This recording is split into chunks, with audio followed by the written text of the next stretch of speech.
الحمد لله رب العالمين، الصلاة والسلام على سيد الأنبياء والمرسلين وعلى آله وأصحابه أجمعين.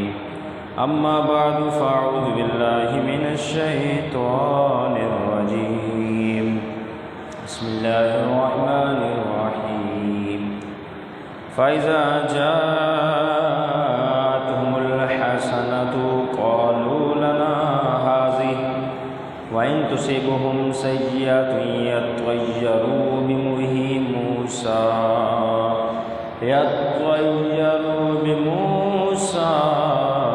ومن معه. صدق الله العظيم وصدق رسوله النبي الكريم الأمين. قال النبي صلى الله تعالى عليه وسلم: ليس منا من تطير ولا تطير له، أو كما قال النبي صلى الله تعالى عليه وسلم: إن الله وملائكته يصلون على النبي يا أيها الذين آمنوا صلوا عليه وسلموا تسليما. اللهم صل على سيدنا ومولانا محمد طب القلوب ودوائها وعافية الأبدان وشفائها ونور الأبصار وضيائها وعلى آله وصحبه وبارك وسلم. اللہ جل جلالہ کے حمد و ثنا سرکار فخر کائنات قائد المرسلین خاتم النبیین احمد مصطفیٰ جناب محمد مصطفیٰ صلی اللہ تعالیٰ علیہ وسلم کی بارگاہ میں درود السلام کا نذرانہ پیش کرنے کے بعد رب ذوالجلال کی دی ہوئی توفیق سے الحمدللہ ہماری زندگی کا یہ کارواں جاری ہے. اللہ رب العزت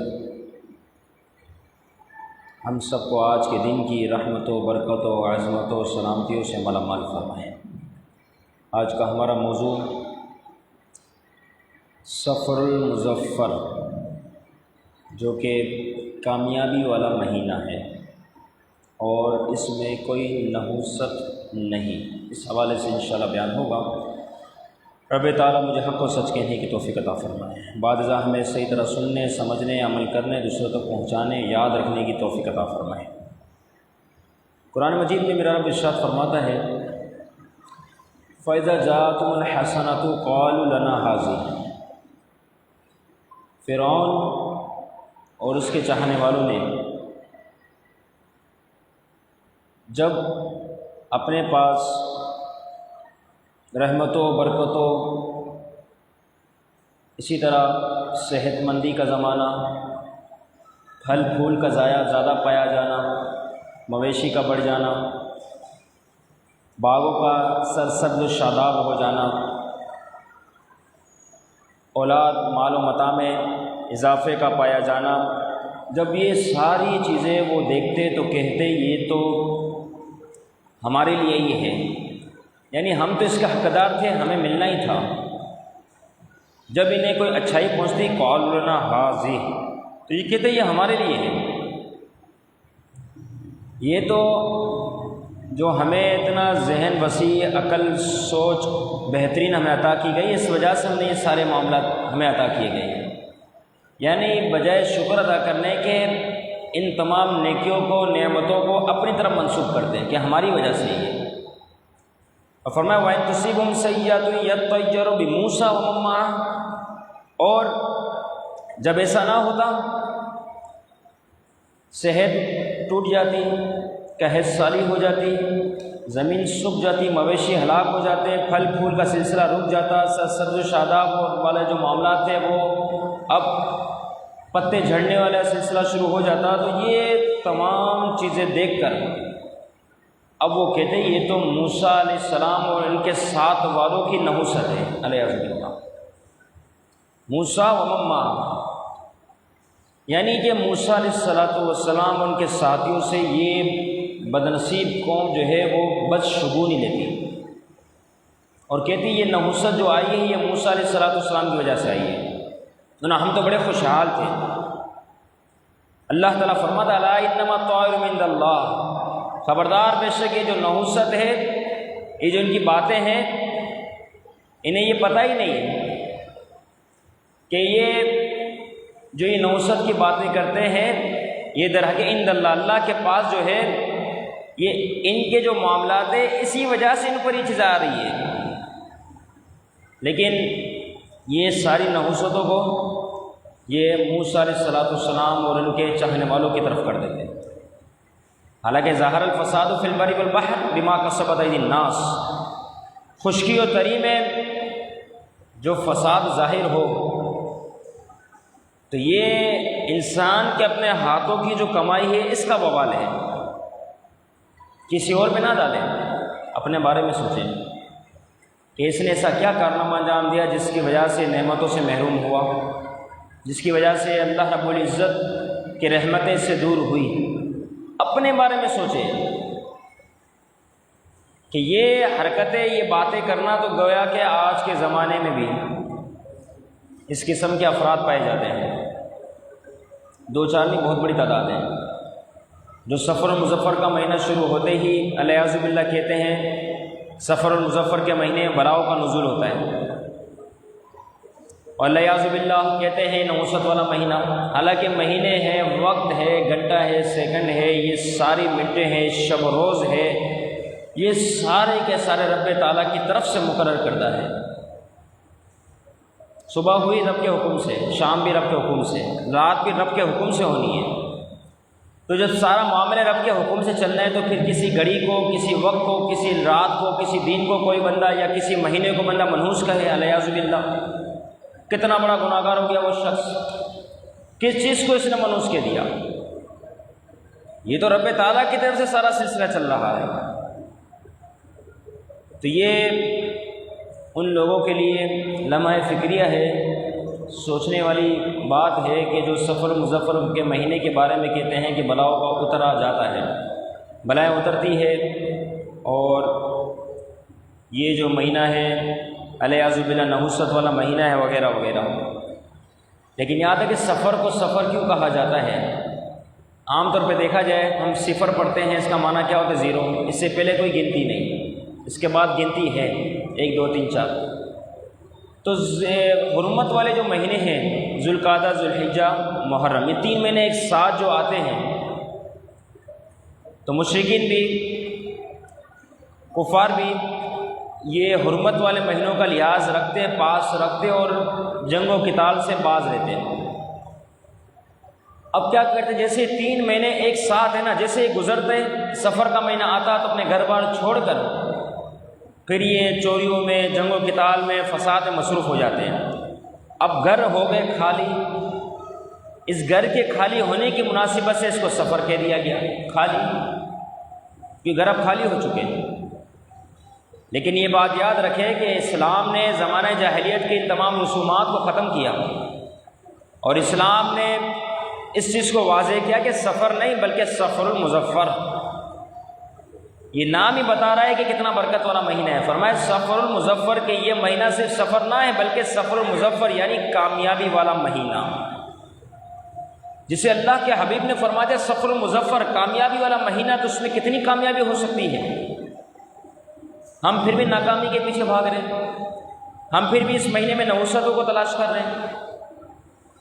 کتنے بڑے افسوس کی بات ہے، اس کا نام، اس مہینے کا نام خود بتا رہا ہے سفر المظفر، کامیابی والا مہینہ، تو کوئی ہوگا بد نصیب جو ناکامی کو تلاش کرے گا۔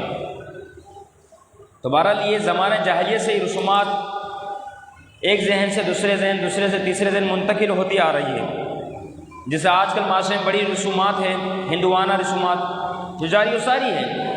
وہ کہتا آب و اجداد کی رسم تھی، وہ کہتا اس سے آب و اجداد کی رسم تھی، بس چلتا ہوا آ رہا ہے سلسلہ۔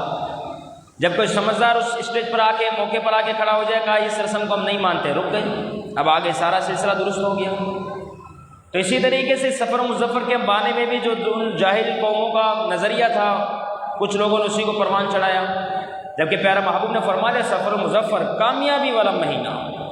تو اب یہ انتہا درجے کی کامیابی والا مہینہ ہے، اور حقیقی طور پہ اگر دیکھا جائے کہ یہ کتنی بڑی کامیابی، یہی وہ مہینہ ہے جس میں مسلمانوں نے خیبر کو فتح فرمایا ہے، خیبر کو اس مہینے میں فتح کیا اور ثابت کر دیا کہ یہ مہینہ برکتوں والا مہینہ ہے، کامیابی والا مہینہ ہے، مسلمانوں کو کامیابی عطا ہوئی ہے۔ لوگ شادی کرنے سے باز آتے ہیں، نہیں اس مہینے میں شادی نہیں، رخصتی نہیں، یہ وہ فلانا، سارے توہمات میں سے ہیں، بے وقوفانہ باتوں میں سے ہیں۔ خاتون جنت حضرت فاطمہ الزہرا رضی اللہ تعالی عنہا کا بھی نکاح شیر خدا حضرت علی المرتضیٰ رضی اللہ تعالی عنہ سے اسی مہینے میں ہوا ہے۔ ان سے بڑا کامیاب نکاح کس کا ہو؟ سیدوں کا سلسلہ جہاں سے چلا اسی مہینے میں آپ کا نکاح ہوا، تو یہ اسی جانب اشارہ ہے کہ یہ بڑا کامیابی والا مہینہ ہے۔ حضور علیہ الصلوۃ والسلام نے ایک موقع پہ ارشاد فرمایا لا عدوى ولا طیرۃ ولا حامۃ ولا صفرا او کما قال النبی صلی اللہ علیہ وسلم۔ حضور نے فرمایا کہ لا عدوى، کوئی بیماری متعدی نہیں۔ ایک شخص اعرابی تھا، رسول اکرم کی بارگاہ میں حاضر عرض کرنے لگا یا رسول اللہ صلی اللہ علیہ وسلم، میرے اونٹ کو خارش کی بیماری لگ گئی، تو اب میں جو ہے اس اونٹ کو دوسرے اونٹوں سے الگ کر دیتا ہوں۔ تو حضور نے فرمایا بتائیے کہ پہلے اونٹ کو جو بیماری لگی وہ کہاں سے لگی؟ تیرا نقطہ نظر یہ ہے کہ اس خارش والے اونٹ کو میں الگ کر دوں تاکہ دوسروں کو نہ لگے، تو بتا پہلے اونٹ کو کہاں سے لگی؟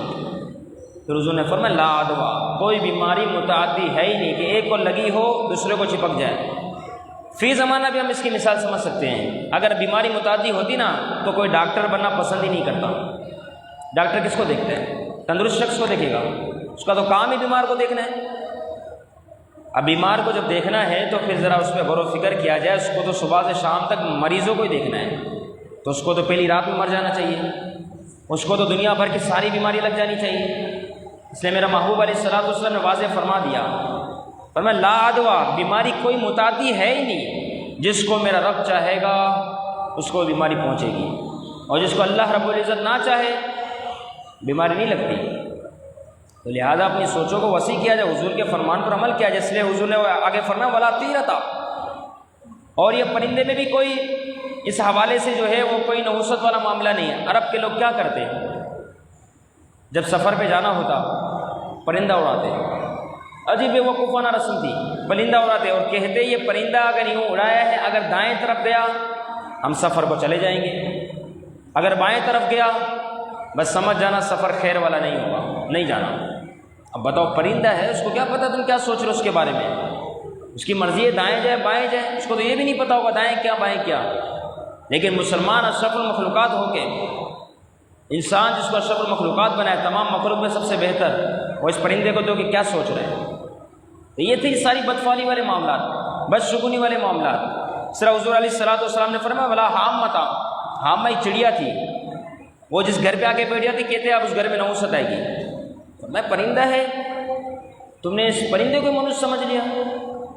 اس کے بعد حضور نے فرمایا ولا صفرا، کہ سفر و مظفر کے مہینے میں بھی کوئی نحوست نہیں۔ اب جب حضور نے منع فرما دیا سفر میں کوئی نحوست نہیں، اب کوئی شخص پھر بھی اس بارے میں یہ کہے کہ بلاؤں کا نزول ہوتا ہے، وہ آپ دیکھتے ہوں گے بعض اوقات آٹے کی گولیاں بنا کر سورہ مزمل کا ورد کیا جاتا ہے، ثواب برکت ہے، ٹھیک ہے کیا جائے، لیکن اس کے پیچھے کانسیپٹ کیا ہے، اس کے پیچھے نظریہ نقطہ نظر کیا ہے؟ کہا جاتا ہے وہ بلائیں جو اترتی ہے نا تو اس سے ہم محفوظ ہو جاتے ہیں، بس بات ہی غلط ہو گئی، بلاؤں کو اترنا ہے ہی نہیں۔ اگر آپ خیر و برکت کے لیے، رزق میں برکت کے لیے اگر یہ کام کرتے تو اچھا کام تھا، حصول ثواب کے لیے کرتے اچھا کام تھا، اللہ کی رضا کے لیے کرتے اچھا کام تھا، لیکن یہ کون سا آپ نے نقطہ نظر اپنا لیا کہ بلاؤں سے محفوظ ہونے کے لیے کام کیا جا رہا ہے اس مہینے میں خاص طور پر؟ تو یہ تو جاہلیہ رسومات جو تھی، جو بدشگونی لیا کرتے تھے، تم تو اس کی راہ پہ چل پڑے، اس چیز کی شریعت نے اجازت نہیں دی، اس سلسلہ منع فرمایا ہے۔ مفتی احمد یار خان نعیمی رحمہ اللہ نے یہاں تک لکھا اسلام میں شگون لینا، نیک فعالی لینا جائز، اور بد فعالی لینا، بدشگونی لینا حرام ہے، حرام لکھ دیا آپ نے۔ تو لہٰذا اس ایسے اعمال سے بچا جائے، کیونکہ نحوست کسی بھی چیز کے اندر ہو کون بتائے گا؟ اللہ رب العزت کے احکام ہمیں بتائیں گے یا پیارے محبوب علیہ الصلوۃ والسلام کی طرف سے ہمیں بتایا جائے گا؟ بدشگونی کے بارے میں، نحوست کے بارے میں اللہ اور اس کا رسول بتائے گا، ہمارے آب و اجداد تھوڑی بتائیں گے اس بارے میں۔ جب حکم دے دیا گیا، اللہ کے محبوب نے فرما دیا کہ سفر مظفر میں کوئی نحوست نہیں، بات ختم ہو گئی، اب آگے ہمیں بات کرنے کی گنجائش ہی نہیں کہ ہم جان بوجھ کے زبردستی اس مہینے میں جو ہے نحوست تلاش کریں، یہ ممکن نہیں اور یہ مناسب بھی نہیں۔ اعلیٰ حضرت رحمۃ اللہ تعالیٰ علیہ سے بھی اس بارے میں سوال ہوا، فرمایا کہ ایک شخص ہے جس کے بارے میں لوگ کہتے ہیں کہ ہم اسے جب دیکھتے ہیں تو دن ہمارا خراب گزرتا ہے، اس کے بارے میں آپ کیا فرماتے ہیں؟ اعلیٰ حضرت عظیم المرتبت پروان شمع رسالت عاشق رسول امام احمد رضا خان فاضل بریلوی رحمۃ اللہ تعالیٰ علیہ نے فرمایا کہ جب تمہارا ذہن تمہاری سوچ اس طرف چلی جائے کہ میں اس کو دیکھوں گا دن خراب جائے گا، فرمایا بس اس بات پر عمل ہی نہ کرو، چھوڑ دو اس بات کو، اس پہ عمل نہ کرو، کیونکہ اس بات پہ عمل ہو ہی نہیں سکتا، اور وہ کام کر دو جو تم اس شخص کی وجہ سے چھوڑ رہے تھے، فوراً اس کام کو کرو، کیونکہ کسی شخص کے اندر بدشگونی والا معاملہ ہے ہی نہیں، وہ اللہ کی مخلوق ہے۔ اور اللہ رب العزت سے دعا کرو، اللہم لا طیر الا طیرک ولا خیر الا خیرک ولا الہ غیرک، اے اللہ کوئی بدشگونی بدفعلی نہیں مگر تیری طرف سے، کوئی برائی ہے ہی نہیں مگر تیری طرف سے، کوئی اچھائی ہے ہی نہیں مگر تیری طرف سے، اور تیرے سوا کوئی معبود نہیں۔ یہ فرمایا گیا۔ یہ کیا بندوں کو دیکھ کے بدشگونی والا معاملہ لے لیا؟ بادشاہ کے بارے میں بھی اس حوالے سے ملتا ہے، ایک بادشاہ تھا، شکار پر جانے کے گھر سے نکلتا ہے، گھر سے وزارا شکاری بڑی بڑی تعداد میں ان کے ساتھ موجود ہے، جیسے ہی اپنے محل کی اپنے بنگلے کی چوکھٹ کو پار کرتا ہے، ایک سامنے دیکھتا ہے ایک آنکھ والا شخص اس کو نظر آیا۔ اب بادشاہ کی سواری ہوا کرتی تھی، گھوڑے جب چلتے تھے تو لوگ دور ہو جایا کرتے تھے، اب یہ ایک آنکھ والا شخص ہے جو بادشاہ کے قریب آتا جا رہا ہے۔ بادشاہ کہتے ہیں یہ کیا ہو گیا؟ اس شخص کی نحوست، یہ شخص ہمارے قریب آ رہا ہے ایک آنکھ والا ہو کر، اور اس کو یہ نہیں پتہ بادشاہ کی سواری گزر رہی ہے، اس کو راستہ دیا جائے۔ او ہو بدشگونی ہو گئی، آج کا دن خراب گزرا، اب دن گیا بیکار ہوا۔ یہ کہتا رہا، سپاہی کو حکم دیا اس کو اس پلر پہ باندھ دیا جائے، اسی چوکھٹ پہ باندھ دیا جائے۔ اس شخص کو رسیوں سے باندھ دیا گیا۔ اب بادشاہ نے سمجھ لیا کہ دن تو خراب ہو رہا ہے، یہاں تک پہنچ گئے، شکار کا سارا سامان موجود ہے، شکار بھی کر لیں، کیا فرق پڑتا ہے، جاتے ہیں۔ بادشاہ شکار کرنے گیا، ہر دفعہ سے زیادہ اس بادشاہ کو شکار لگا، یہاں تک کہ بڑی بڑی گاڑیاں بھر گئی، اتنا شکار لگا۔ بادشاہ واپسی کی طرف آیا، اور آنے کے بعد جیسے اس شخص کے قریب سے گزرا، اس شخص نے آواز دی، ہاں بادشاہ کیسا رہا دن؟ کیونکہ اس نے چیخ مار کے کہا تھا نا اس کو کہ اس کو گرفتار کرو، پکڑو، اس کی وجہ سے ہمارا دن منحوس ہو جائے گا، اس کی وجہ سے ہمارا دن خراب گزرے گا۔ بس شگونی لی اس شخص کو دیکھ کر۔ اب وہ شخص کہتا ہے بادشاہ یہ بتاؤ دن کیسا گزرا؟ اب مجھے بتاؤ کہ منحوس کون ہے، تم ہو یا میں ہوں؟ جیسے یہ بات کی سپاہیوں نے جو ہے وہ تیر اسلحہ جو ان کے پاس تھا اس کے پیچھے بھاگے کہ اس کو بھی قتل کر دے۔ بادشاہ نے روک دیا، نہ کوئی قتل نہ کرے، اس کی بات سنو، کیا کہہ رہا ہے؟ وہ شخص کہتا ہے بتا منحوس کون ہے، تو ہے یا میں ہوں؟ کیونکہ میں نے جب تجھے دیکھا تو تپتی ہوئی دھوپ میں مجھے یہاں پر باندھ دیا گیا، اور تو نے مجھے دیکھا، سارا دن تجھے بہترین قسم کا شکار لگا، اب بتا منحوس کون ہے، تو ہے یا میں ہوں؟ بادشاہ شرمندہ ہوا، فوراً اعلان کیا اس شخص کو آزاد کیا جائے، ساتھ اچھے طریقے سے اس کو انعام سے نوازا۔ تو نتیجہ یہ نکلا کہ کوئی چیز منحوس نہیں ہوتی، انسان کی اپنی سوچ اس جانب لے کے جاتی ہے۔ علم نجوم کا ایک شخص بڑا ماہر تھا، بڑا ماناور شخص تھا۔ اب جیسے ہی جو ہے اس کے پاس ایک جوڑا آتا ہے، میاں بیوی تشریف لاتے ہیں، اور ان میں بڑا جھگڑا تھا، ان کو اپنے ہاتھ کی لکیریں بتاتے، کہتے ہیں ہمارا گھر تو چل ہی نہیں رہا، جھگڑے فساد یہ وہ، ہم طلاق کی اب نوبت آ گئی، اب بتاؤ کیا کیا جائے، لکیریں دیکھ کے فیصلہ کرو۔ اس نے لکیر دیکھی، اب علم نجوم کا بڑا ماہر تھا، حالانکہ لکیریں دیکھ کر علم نجوم کے حوالے سے جو معاملات ہو اس پہ یقین کر لینا، اس کو تو علماء نے کفر لکھا، اگر یقین کا درجہ حاصل ہو جائے کہ اس نے جیسا کہا ویسا ہی ہونا ہے، کفر ہے یہ تو۔ پیارے محبوب علیہ الصلوۃ والسلام نے فرمایا ایسا شخص کفر پر ہے، انکار کرنے والا ہے جو محمد صلی اللہ علیہ وسلم جو چیز لے کر حاضر ہوئے اس کا یہ انکار کرنے والا ہے۔ اب کیا ہوا، چونکہ ان کا علم تھا، ان کا ذہن تھا، وہ وہاں پہنچ گئے۔ علم نجوم والا شخص دیکھتا ہے ان دونوں کی لکیروں کو، سمجھ جاتا ہے کہ طلاق پکا پکا ہے، یعنی واضح طور پہ طلاق کی لکیریں نظر آ رہی ہیں، طلاق ہونی ہی ہے۔ لیکن اس شخص نے کیا کیا، ان کو کہتا ہے کہ تم کچھ بھی کر لو طلاق نہیں ہوگی۔ لکیر اس کو کیا بتا رہی تھی، علم نجوم والے شخص کو طلاق پکی ہے، اس نے اس کا برعکس معنی اس کو دیا، تو کچھ بھی کر لو طلاق نہیں ہوتی۔ اب وہ میاں بیوی ایک دوسرے کو دیکھنے لگے، اس کا اس علم نجوم والے شخص پر کامل بھروسہ بھی تھا۔ اب وہ سمجھ گئے کہ اب طلاق تو ہو نہیں سکتی، اب کیا کریں، چلے گئے۔ 2 سال بعد اس علم نجوم کا ماہر جو شخص تھا اس سے ملاقات ہوئی، کہا کیسی زندگی گزر رہی ہے؟ کہتا ہے آپ نے جو بات کہی کہ طلاق تو ہو نہیں سکتی، اس کے بعد سے ہم نے بڑی خوشحالی میں زندگی گزاری، کیونکہ ہم سمجھ گئے طلاق تو ہونی نہیں ہے، جھگڑا کس چیز کا، لہٰذا بڑے خوشحالی کی صورت میں ہم ساتھ رہ رہے ہیں۔ اب دیکھ لیا آپ نے، حالانکہ علم نجوم کا ماہر شخص تھا، اس کے لکیریں تو بتا رہی طلاق ہونی ہے، اس نے اس کا برعکس جواب دیا، پھر بھی گھر اچھا چل رہا ہے، بہت اچھا، پہلے کے مقابلے میں جھگڑے ہی ختم ہو گئے۔ تو وجہ یہ ہے یہ ہمارا جو ذہن ہے نا، اگر اس کو ہم صحیح سمت پہ لے کر آ جائے سارے مسئلے صحیح ہیں، اب کچھ ہونا ہی نہیں ہے۔ لیکن اگر اس کو ہم غلط اور منفی پروپیگنڈے کی طرف لے کے آ جائے تو فساد ہی فساد ہے۔ مثال کے طور پر مہمان کی رخصتی ہو تو لوگ کہتے ہیں جھاڑو نہ لگائی جائے، یہ معاشرے میں رائج ہے کہ جھاڑو نہ لگاؤ، نحوست ہوگی، گھر میں نحوست ہوگی۔ کس وجہ سے جھاڑو لگائی جا رہی ہے؟ کیا تکلیف ہو گئی؟ حضور نے واضح فرمایا لیس منا من تطیر ولا تطیر اللہ کما قال نبی صلی اللہ علیہ وسلم، فرمایا وہ شخص ہم میں سے ہے ہی نہیں، مطلب ہمارے طریقے پر نہیں ہے وہ جو بدشگونی لے یا جس کے لیے بدشگونی لی جائے، فرمایا وہ ہم میں سے ہے ہی نہیں۔ یہ ہوا تو وہ مثال کے طور پر جوتے پر جوتا آ گیا، اس سے بدشگونی لی گئی۔ اس طریقے سے بلی گھر کے باہر آ کے رونا شروع کر دے، بس سمجھ لو گھر والوں کا اللہ ہی خیر کرے۔ اسی طریقے سے مرغا جو صبح اذان دیتا ہے اگر رات کو اذان دے تو لوگ بدشگونی لے لیتے ہیں۔ اب کیا ہوگا؟ اس مرغے کو صبح ہوتے ہی ذبح کر دیا جائے گا۔ کسی نے رات کو اذان دی، حالانکہ مرغے کا کام تو صبح اذان دینا ہے، جب رات کو اذان دی معاملہ برعکس ہو گیا، لہٰذا صبح ہوتے اس کو ذبح کر دو۔ جانور ہے بولے گا، آپ بھی تو صبح شام بات کرتے تو پھر یہ ہے کہ اس کو پکڑا ذبح کر دیا۔ اسی طریقے سے رات میں اذان، یہ مرغے کا معاملہ، جمعہ عید ایک دن آ جائے تو لوگ کہتے ہیں کہ حکومت بہت بھاری ہوگی۔ کوئی بھاری نہیں ہے، کس چیز کی بھاری؟ یہاں تو بھر بھر کے بدوائیں دی جا رہی ہے، وہ ان پہ اثر نہیں کر رہی، الیاذ باللہ۔ ہر کسی کا ایک معاملہ ہے، جب تک اس کو رہنا ہے بس رب کی تقدیر میں جو چیز لکھ دی گئی رب تعالیٰ کی طرف سے اس کے تحت ہونا ہے۔ اس وجہ سے مسلمانوں کا تقدیر پر ایمان ہے۔ تو اب یہ ہے کہ جمعہ اور اذان ایک دن آ گئی تو تکلیف والا معاملہ شروع ہو گیا، لوگوں نے اس قسم کی باتیں کرنا شروع کر دی، حکومت پہ بھاری ہوگا۔ اسی طریقے سے مغرب کے بعد جو ہے وہ گیٹ پر نہ بیٹھے، کیوں نہ بیٹھے بھائی؟ بلائیں گزر رہی ہے۔ اسی طریقے سے الو کی اگر آواز آ جائے تو کہتے ہیں کہ گھر کا کوئی نہ کوئی فرد انتقال کر جائے گا۔ یہ ہمارے معاشرے میں بہت اس قسم کی مثالیں ملے گی، آپ دو چار آپ کے اوپر بھی آ رہی ہوگی، کوئی کچھ جو ہے نا کس پر ہوگی، کوئی کس پر ہوگی، لیکن الفاظ نوٹ کریں۔ مغرب کے وقت جو ہے نا کمروں کی لائٹوں کو جلا دیا جائے، کیوں جلا دیا جائے؟ کیا وجہ ہو گئی؟ اندھیرا ہے تو آپ کو بیٹھنا ہے اس میں، جا کے پڑھنا ہے کچھ، فضول میں لائٹیں جلائی جا رہی ہے۔ کیوں لائٹیں جلا رہے ہو؟ ایک تو ویسے بل آپ کو پتہ ہے کہاں تک آ رہے ہیں اور آپ لائٹیں جلا رہے ہو اس میں۔ آپ کو کبھی موازنہ کرنا ہو نا، ایک اور چیز میں آپ کو بتاؤں، مسجد اللہ کا گھر ہے، صرف عبادت کے لیے مختص ہے۔